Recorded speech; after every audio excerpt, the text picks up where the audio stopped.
what they're told to do. And then you just take that away and say, okay, we've given you no tools and no opportunity to figure it out. Just go do something great. I mean, we're just hanging people out to dry, to be perfectly honest with you. And so, and the last thing, I'll just say this one more time. It was really the moment where I realized that money couldn't solve this problem. This kind of yearning I had in me for significance. And in fact, many of the clients that I worked with as job seekers, they had money, they had position, but they didn't have purpose or significance. And that's why they came to me to help them find that. So, if there's not a process to figure it out, of course, people are going to get it wrong. And so that's why I've spent the last couple of decades trying to make that easier for people.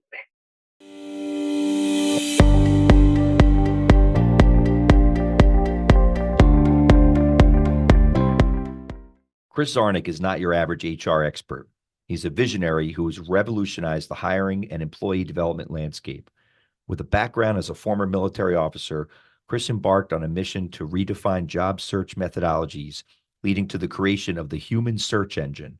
This groundbreaking approach was embraced by the United States Congress as a national standard. But Chris didn't stop there. Recognizing the changing dynamics of the workforce, he redefined talent acquisition to reduce turnover rates. His best-selling book, Winning the War on Talent, has become a manifesto for change, guiding over 3,500 companies and organizations nationwide. Today, as organizations face unprecedented challenges in hiring and retaining top talent, Chris's role has evolved into that of a strategic coach. He's an innovator and a trusted advisor to organizations that he counsels.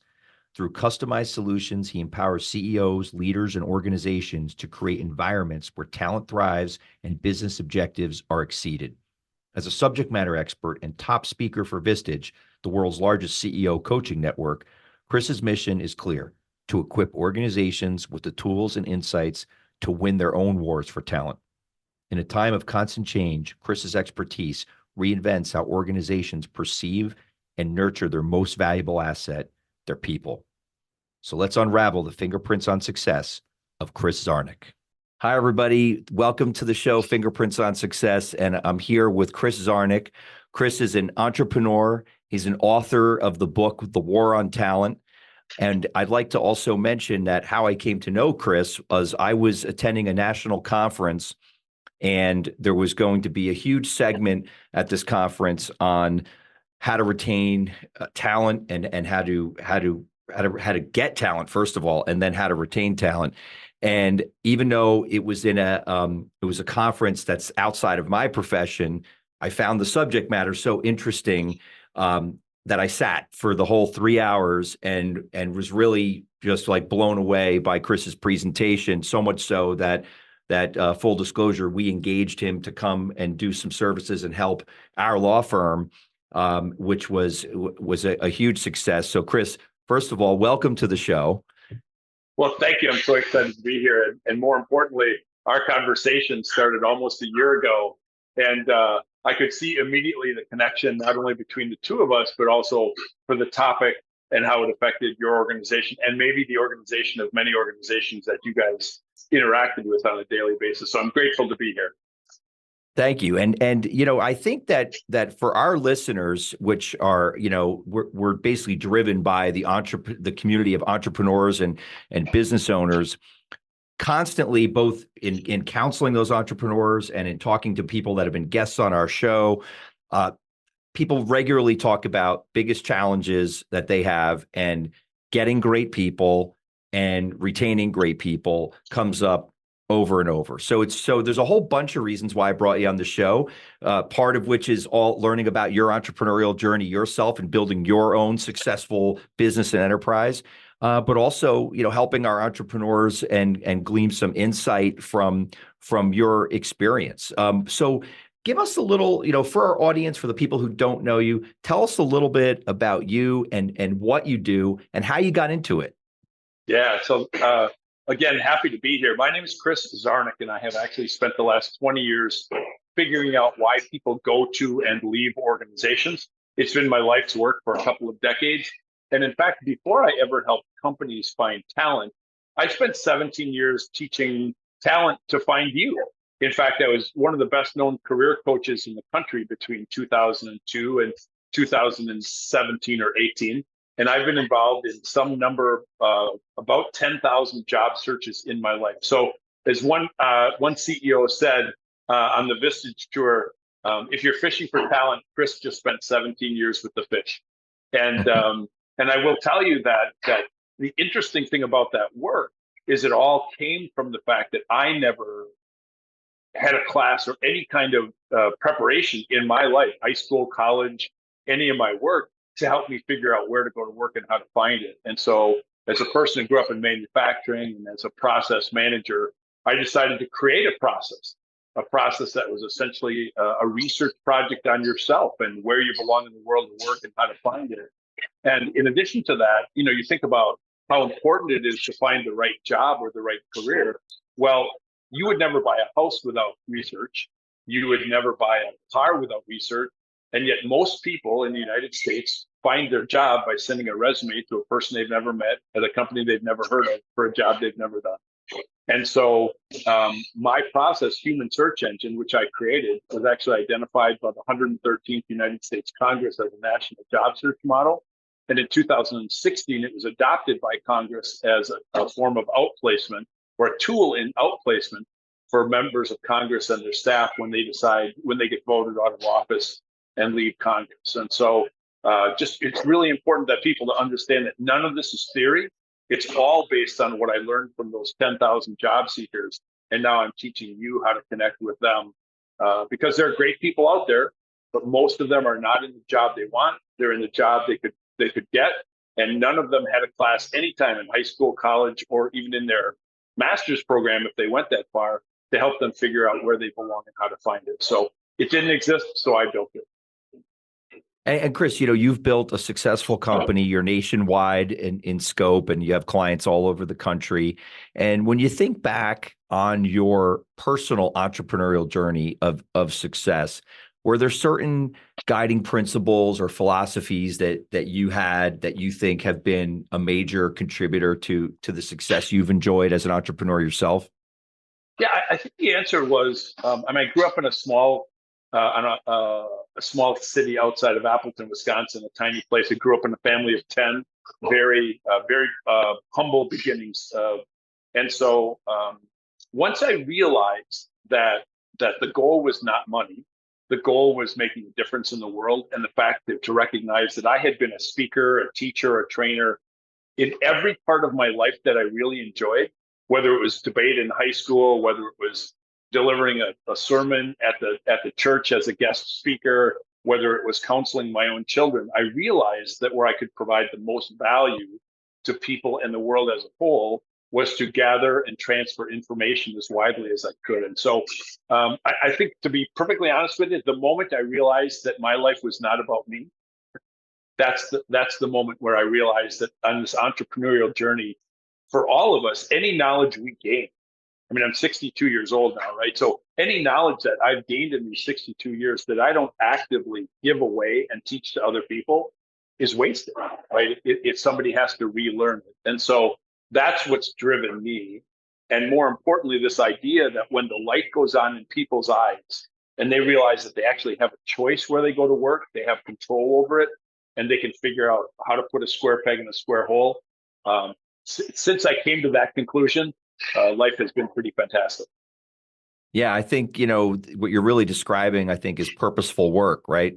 That you found purpose in what you're doing. And it's interesting how that is a common thread among a lot of entrepreneurs that have reached great success, is that, they feel a sense of purpose in what they do, or for the people that they that make their living working for their companies. So it's kind of interesting when you tell that story about when you realized it wasn't about you, that was a big turning point for you. Sorry, go ahead. Oh, no. I always think about Simon Sinek, right? Whose main or first claim to fame was, "What's your why?"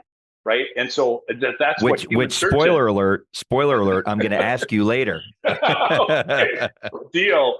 Okay. And so once I figured out my why, and that the why was not focused on me, but it was focused on the world, then I gave up this idea of, hey, I'm looking for fame and fortune and spotlight and all those things. And interestingly enough, that's exactly what Human Search Engine, the job search research project that I created, does for people. Help you figure out where do you spend time naturally? Where do you spend time when you lose track of time, and what things come naturally to you, and then teach people how to find work that fits in those areas. So the contrary is also always a great question to ask, which is now when you reflect upon a successful journey, you can remember the moment when it started going in the right direction for you. When you look back, what are some maybe pitfalls or kind of things where if Chris today could tell Chris from X amount of years ago, here's what I wouldn't do. What are some of those things? Yeah, so this is going to sound a little bit odd probably, but I mean, I was a pretty smart kid, right? Senior class president, salutatorian of my class, and I had all the opportunity and advantage. But what I didn't realize is I was very good as long as somebody was telling me exactly what to do, like where to go, what books to read, how to take a test, what to focus on.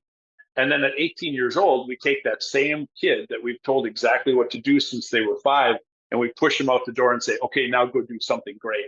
And to be perfectly honest with you, right out of high school, I ended up in a paper mill. I was sweeping the floor in a paper. My first job was sweeping the floor in a paper mill. Even though I had won the state debate tournament with a number of other of my friends, and speaking and training had always been the place where I was successful, I really thought somebody was going to tell me what I was supposed to do. I know that sounds odd today, but I was kind of waiting for my parents or a teacher or even a letter to come in the mail that said, hey, you should go to this school, or you should go to this trade school, or you should go to work in this area. And so I did a lot of things because I thought other people wanted me to do. And for example, I'm a former military officer. Not because the military was a great fit for me, but my dad was a military officer. My brother and I went to boot camp together and officer candidate school together. But I went there not because I wanted it or I liked it, but I thought my dad and my brother wanted me to do it. And so one of the first things you have to realize if you're looking at your own teenagers is to realize that, like, if you taught them your whole life to do what they're told to do, and then you just take that away and say, okay, we've given you no tools and no opportunity to figure it out, just go do something great. I mean, we're just hanging people out to dry, to be perfectly honest with you. And so, and the last thing, I'll just say this one more time. It was really the moment where I realized that money couldn't solve this problem, this kind of yearning I had in me for significance. And in fact, many of the clients that I worked with as job seekers, they had money, they had position, but they didn't have purpose or significance. And that's why they came to me to help them find that. So, if there's not a process to figure it out, of course, people are going to get it wrong. And so that's why I've spent the last couple of decades trying to make that easier for people.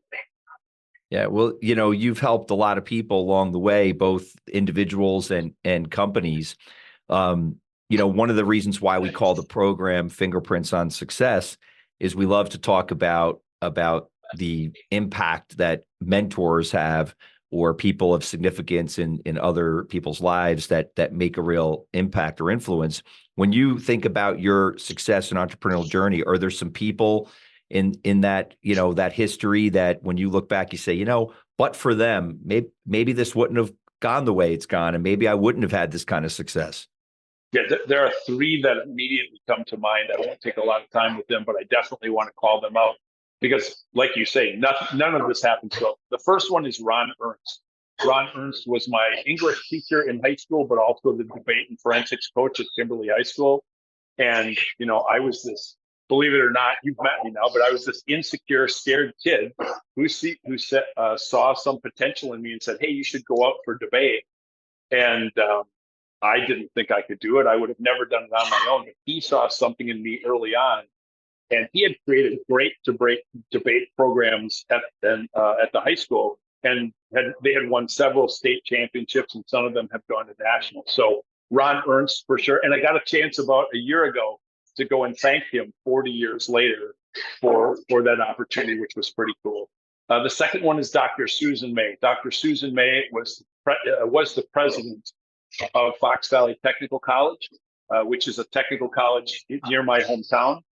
And she gave me the opportunity when I started teaching Human Search Engine right around the time of the Great Recession. She realized that thousands of salaried people were going to get laid off during this Great Recession with no outplacement. And so she literally hired me to come in and teach my process at the college. So she created a full-time position for me to teach outplacement the way that I had designed it to anybody who wanted it from around the state. And in fact, we had about 3,000 people go through that program with lots of success along the way. And people started coming from Minneapolis and Chicago, and then it became picked up by Congress and became this national thing. So her faith in me early on. And then the last one is Reed Ribble. Reed Ribble, that name probably doesn't sound familiar to you, but if you're in Wisconsin, he was the congressman for northeastern Wisconsin. And he's the one that got my work to Congress. He literally said, when he figured out what I was doing, he said, listen, Chris, your book, Human Search Engine, I'm so convinced that you have the answer that the nation needs. And remember, this is like a year and a half after the Great Recession. So job seekers are everywhere. Jobs are super hard to come by. Yeah. He said, listen, if you'll give me, I can't buy them from you because I'm restricted by Congress from doing that. But if you'll give me 435 copies of your book, Human Search Engine, that teaches this job search process, I will literally write a letter of recommendation, put it in the book, and hand it out to everybody in Congress. And he did exactly that. Wow. And that's none of this happens without his influence. Well, that's a remarkable story. That's really incredible. I mean, that I was wondering, I had read about the fact that had occurred, but I didn't know the story behind how it occurred and how the book kind of became the Bible, literally pushed out by the government. And boy, was that a tough time for everybody, for those people who were working during that time frame. Like you said, jobs were hard to come by, and it was a very tough time. But what a great story that he took that initiative and felt passionately enough to do that. If I may, I want to add just one anecdote here that I think you're so it's always people's faith that they see something in you before you see it. So here's the story. I'm teaching this class at the college, this outplacement, right? Job Seekers Network, we called it. And he had heard about it, but he wanted to vet it and make sure before he got behind it and brought it to Congress that it was really what he thought it was, that it was worthwhile and unique and successful. So he took two of his staffers, and without me knowing, I've never met him. I had never met him before that. He sent two of his staffers to the class for a month to just sit in and see what it was. So a month later, I get a call from his office. I literally get a call that says the congressman would like to speak with you. And I'm like, what did I do? I don't know who he is. I think I've done something wrong. When's the last time you got called in by your congressman? And he said, Chris, I want you to know I've sent my staffers to your class. You have something that the nation needs right now. I want to get it out there. And I think you have the answer, and I'd like to get behind your work. So, I went from being completely afraid of going to see my congressman to him actually bringing this out to national and now international as my work moves into Canada and Europe this year. None of this happens again without it. Well, that's a great story. And I have to ask you about, after 40 years, when you went back to that teacher and were able to say thanks, what was that experience like? So I got to tell you, that was super cool. So when you're 18 years old, your teacher is, especially a teacher that you have great regard for, is like on this, he's like on a pedestal, right? He's like he's so far above you. When I went back to him, like he kind of had me on this pedestal and saying, oh my gosh, I can't believe you took the time to come and see my wife and I can't believe you remember us. And I'm like, you've got to be kidding me. I'm here to say thank you. And what do you want? What do you need? Is there anything I can do for you? Because by this point, he's, let's say 78, 80 years old. I'm 60, 61 at the time. And so it was this unbelievable reversal. But more importantly, so he cried and I cried. I'll admit that on a national broadcast, I cried with him. That who could ever guess that two people who found each other and he had done this for other people, but I think it's fair to say that my success on the speaking tour is probably the greatest end result of his work. but it was an amazing moment. And he told me like this helps me know that the work that I did as a teacher, because being a teacher is a tough gig.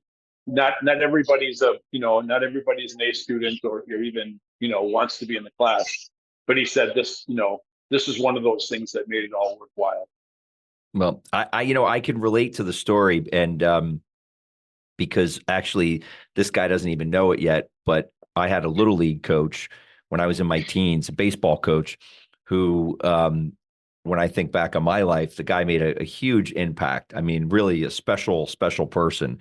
And I actually am reaching out for him like this week, literally as we're recording this, to actually have him on as a guest on the show if he's willing to do it.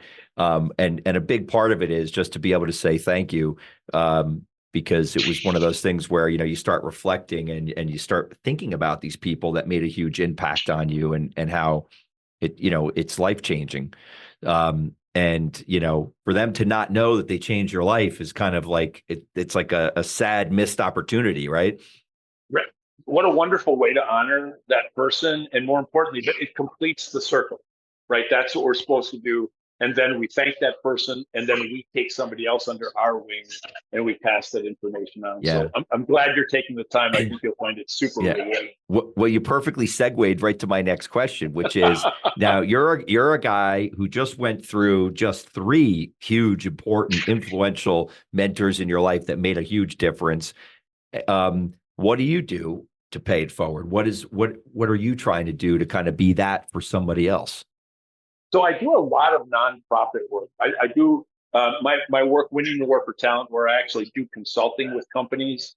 I make most of my living now teaching companies. I build a small recruiting team inside their organization with existing people, and then through not only on coaching on site, but also follow-up virtual coaching sessions on Zoom. That's the way I make my living today, in addition to speaking at conferences. But if a nonprofit calls, I go. And I tell my staff, I have 3 fractional people that kind of schedule my life around the world. And I tell them, if a nonprofit calls, we answer. And so I would say that and it's not just places that are important to me, right? If the Girl Scouts call, I go. If Habitat for Humanity calls, I go. And it's not just locally. So, I guess if you're listening and one of your nonprofits that's listening is looking for some help, please feel free to reach out, because it's the way I get to remind myself that it's not about me, that the information, the knowledge is important. And really, the most important thing for me is if I help companies hire better. The secret that I don't really tell a lot of people, but the secret is if I help companies hire better, I'm actually still helping my job seekers, right? My first goal is job seekers. And so if I help any company hire better, I'm actually helping dozens or maybe 100 job seekers end up where they belong. And so let me assure you, if it's a nonprofit and they call, I will answer. Well, you know what? We actually do quite a bit of work for nonprofits, and I know the leaders of some of those organizations listen. So don't be surprised if you need another fractional person to answer your calls and schedule you. You may have just invited it. That's okay. We'll put together a group workshop. It would be my great pleasure. Well, I think that's great. So let's talk about a topic. What's on your mind these days in terms of an important topic that you think entrepreneurs should be thinking about, that they should be concerned about or navigating right now? So it's retention. I think most of the companies that bring me in because they're having a difficult time recruiting people, right? And the demographics are clear. If your listeners haven't or don't have a clear idea of what's currently happening, we're 8 million people short for the next 10 years. There's no politics. There's no theory. It doesn't matter where you get your news from. There's no ambiguity, and there are no alternative facts involved. We are 8 million people short in the United States as far as the workforce for at least the next 10 years. And so most people call me because they're having trouble recruiting people. But the real issue that's going on today is because there are so many jobs available and it's so easy to find and change jobs, retention is a much bigger issue. And I will tell you that if I'm known for any saying around the country, it's this one: when people stop learning, they start leaving. And so what's fascinating about that is we are dealing now with two generations, the last two generations, millennials and Gen Zs. They are completely, they work on completely different currency. You and I mean, you're probably younger than I am, but we're in the ballpark together here. But you and I Yes. sacrifice time for money a lot, probably in our lives, because jobs were hard to come by. You didn't just leave jobs easily. And so we said, if we have to sacrifice time for money, we're willing to do that for the security that the job will bring. Well, if you look around, whoever's listening to this, think about the number of now hiring signs there are in your community. Why would anybody be afraid to leave their job today and think that they can't find another one? And so this whole idea of retention, and when people stop learning, they start leaving, really means that these two generations value freedom and growth almost on the exact same level as money. All right. And so what that means is these two generations are the first two generations that don't know a world without Google. They have had access to the combined knowledge of the history of the world in 15 seconds of their entire lives. And so I always tell people, right, you don't have enough positions to promote everybody. You don't have enough money to outbid everybody. So the only options you have are to provide them growth and freedom, which, by the way, are the two most important things to the millennials and Gen Zs in the first place. So I have I teach all of my clients that I do consulting with to create something called the subject matter expert development model, which allows those employees to drive their own growth and development by identifying a problem that the company currently has, and then using all access to all the information that's out there, not only through Google and YouTube, but all these online learning platforms, so Udemy and Coursera and edX and LinkedIn Learning. Almost any problem that your company has, the answer to it, some other company has figured it out, and they very likely put a class online to teach it. Well, why not just ask people that you're looking to promote or develop while you're waiting for an opportunity for them to actually get promoted? Why not ask them to use all the resources of the internet to choose one of these problems that our companies, they're circular problems, right? They happen over and over and over again. We probably should have solved them a long time ago, but we've never had anybody focus their time on it. So I have them give that employee as a way to recognize them and prepare them for the next level of higher level service in the organization. I ask them to choose one of these problems, then use all the sources of the internet and spend 2 hours a week on company time for 6 months and become a subject matter expert on the topic. And then bring it back and use those tools and abilities, teach other people in the organization, and let's use the solutions that other companies have figured out to make that problem go away. And the biggest issue here, Bill, is that most people who run companies, for whatever reason, believe any problem they're dealing with, that they're the only company on the planet dealing with it, which is kind of adorable, right? Because there's 31 million different companies in America. The chances that you're the only one who's had that problem are pretty small. And so when you let go of that, and not only that, you don't have to guide or even drive the growth. The millennials and Gen Zs are learning entities. They want you to give them a project and a problem, and then just say, go find ways to solve it. And so you can create a model that not only keeps people growing, gets them ready for their higher level of service, but the cost is almost zero. There's really no administrative function involved in it. There's no work for HR, no work for the managers, and you can make the biggest problems in your organization go away.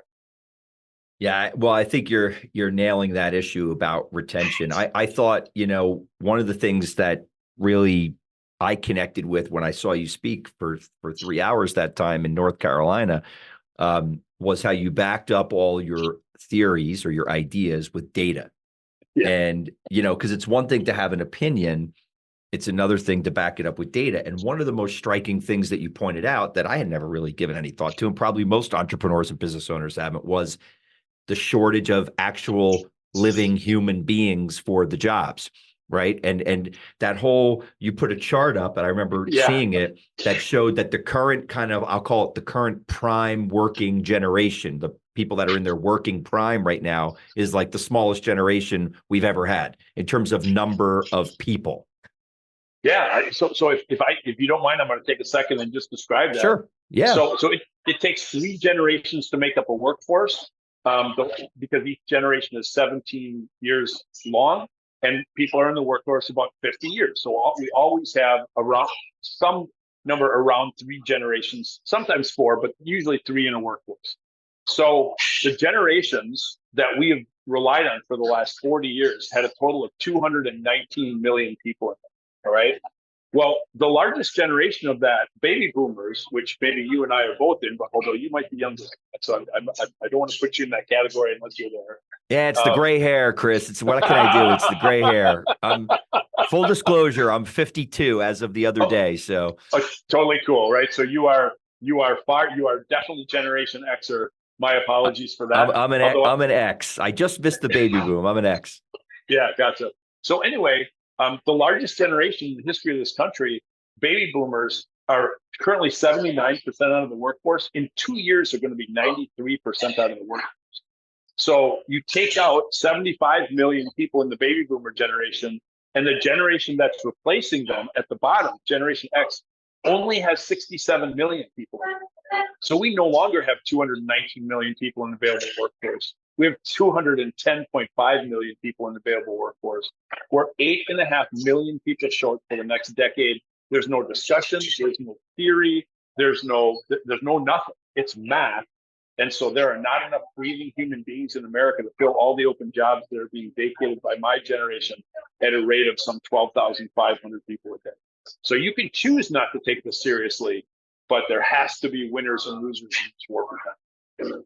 Yeah, your point about education being part of retention and personal growth, I think that a lot of happiness for all of us in personal growth is that we want to be in a state of advancing and learning and improving, just as people, as human beings. Like we're in a good place when we're growing and when we're developing, and that really resonated with me. And I recently started having a series of breakfasts with the employees of my organization, because as we've become a bigger organization, the days of me being able to do the one-on-one lunches with every single person who worked for me, which I love doing, just became a physical impossibility. So now we're having little group meetings, which I enjoy as well. And one of the questions I'm asking is there something that you'd like to learn? Is there something that, a new challenge or something that you would like to have an opportunity to do or learn? Because, I want to make sure that people in the organization have an opportunity for continued growth and learning and development. And, it really resonated with me when you talked about it, because without a doubt, retention is going to be what it's all about. And I think for all of our entrepreneurs listening, there's a lot of great takeaways in the comments you've made, just in the time we've been together so far.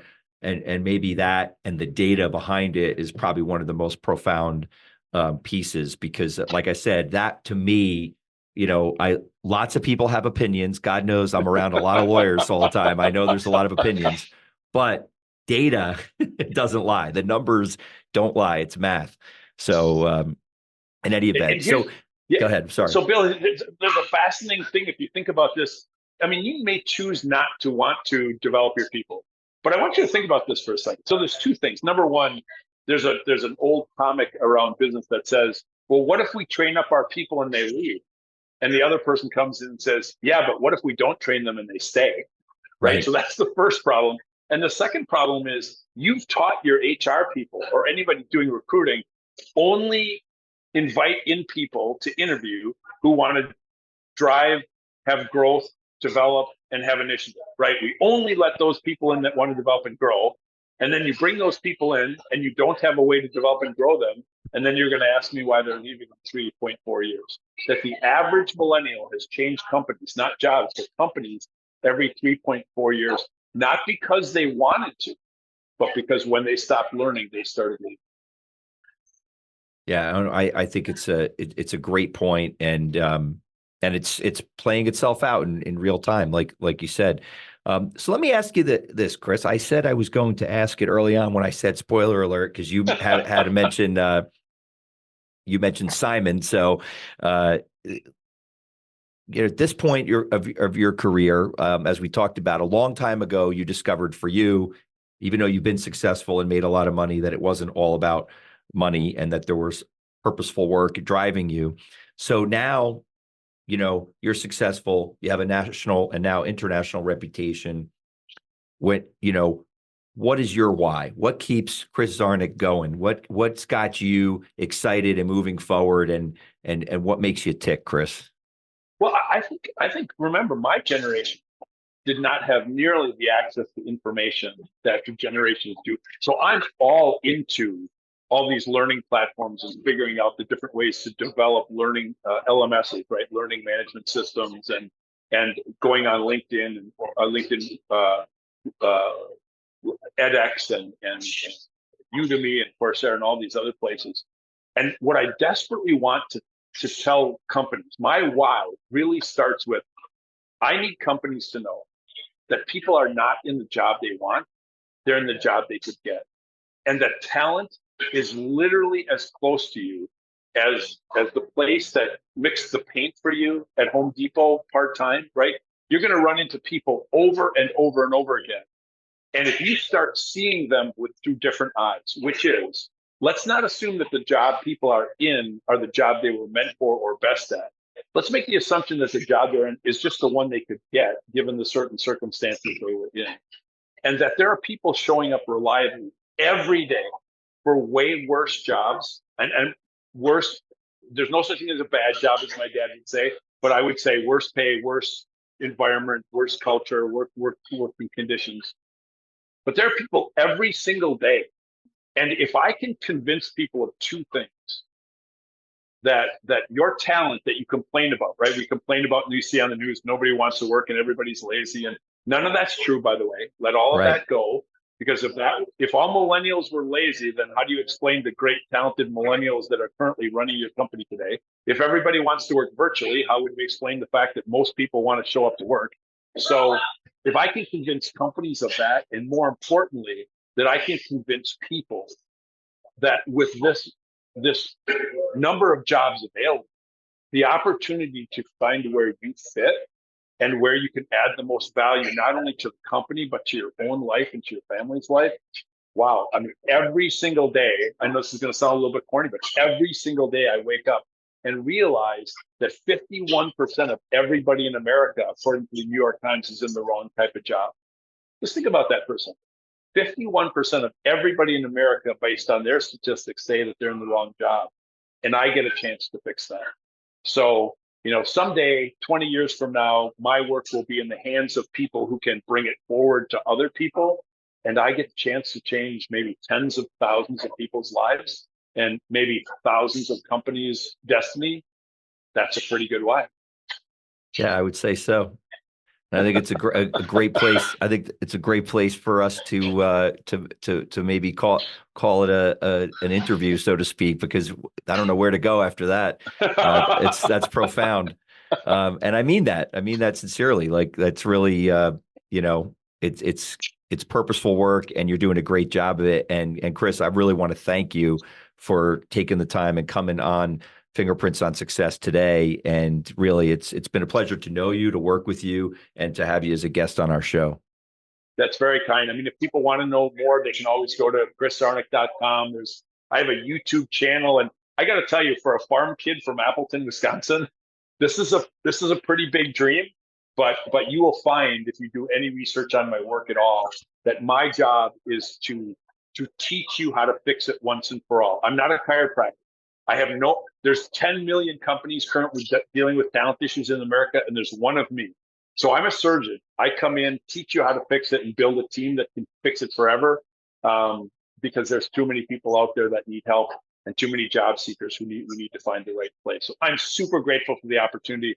And I have to say, before we go, so grateful for your faith and belief in my work. Just after that short 3-hour period of time, I never get to this place without people who believe in me from the very beginning. And I'm grateful for all of that from our first meeting almost a year ago. Thanks, Chris. Thanks for coming on the show today. Take care. Thank you.